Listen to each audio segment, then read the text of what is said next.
Why the Prophet Muhammad couldn't have written the Quran. The Quran is a book over 600 pages long.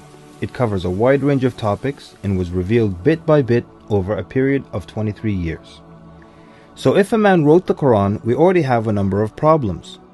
If you're going to write a book like the Quran and claim it's from God, you can't make any mistakes. The book can't contradict itself, and you have to keep it consistent as you add to it over a period of 23 years and keep the message consistent.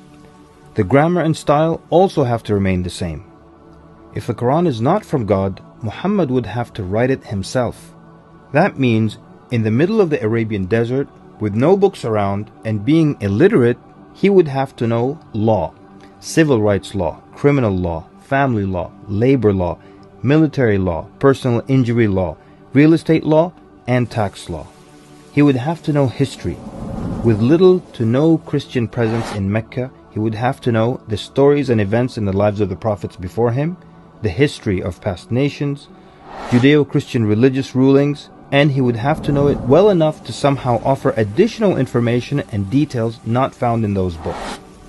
He would have to know how to develop a nation, how to start a government, know about worship and purification, invent dietary laws, know psychology, about raising children, arbitration, distribution of wealth, finance, and business.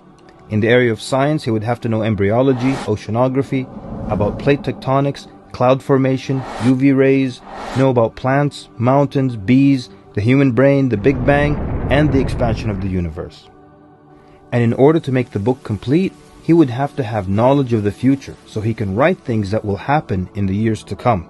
He would have to be a time traveler in order to insert his name and mention in the Bible. If he's claiming that the book he wrote is from God, it must not have a single solution that doesn't work. He must also keep his emotions and personal life out of the book. The book should not reflect happy times nor sad times in his life. The writing should not become cheerful and optimistic, nor sad and gloomy as if a human wrote it. But when you read the Quran cover to cover, you can't sense when his wife died, when his daughters got married, when his grandchildren were born, when he was victorious, and when he was defeated.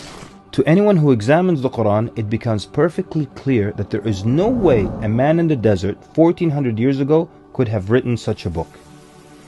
But what if it were a committee of brilliant minds, a secret society that is in charge of correcting, updating, and rewriting the Quran over the years? Their job would be to make sure that the book appears to be accurate, has no mistakes or contradictions, and to keep updating it to agree with science and the changing world. If that were the case, then there would be other versions of the Quran. Due to edits and improvements, we would have new edited versions and old versions with mistakes. You would be able to detect different writing styles and influences from the different authors. The problem with all of that is, there is only one Quran. So one man didn't write it, and a committee didn't edit it, so where did it come from?